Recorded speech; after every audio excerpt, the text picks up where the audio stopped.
విశాఖ సింహాచలం చందనోత్సవ కార్యక్రమంలో అపశృతి చోటు చేసుకుంది. భారీ వర్షానికి గోడ కూలి 8 మంది భక్తులు చనిపోయారు.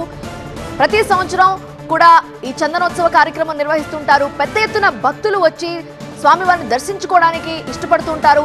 ఈ క్రమంలోనే ఈ రోజు కూడా తెల్లవారుజామున 3 గంటలకి భక్తులు పెద్ద సంఖ్యలో చేరుకున్నారు. క్యూ లైన్లు కిక్కిరిసిపోయాయి.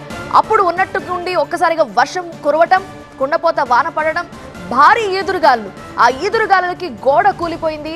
ఆ గోడ మీద పడటంతోనే 8 మంది భక్తులు చనిపోయారు. చాలా మంది గాయపడ్డారు. వాళ్ళకి ప్రస్తుతం హాస్పిటల్లో చికిత్స అందిస్తున్నారు. క్షతగాత్రుల పరిస్థితి మెరుగ్గానే ఉంది అని వైద్యులు చెప్తున్నట్లుగా తెలుస్తోంది. ప్రాణాపాయం ఏమీ లేదు అని చెప్తున్నారు.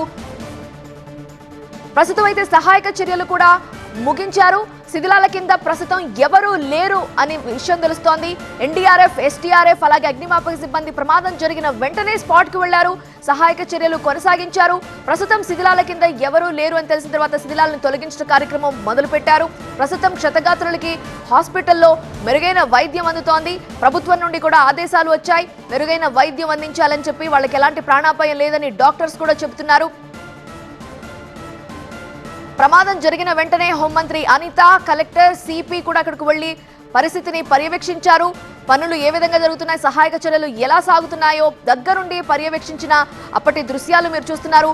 తెల్లవారుజామున 3 గంటలకే క్యూ లైన్లు కిక్కిరిసిపోయాయి. 3:30 సమయంలో ప్రమాదం జరిగినట్టుగా తెలుస్తోంది.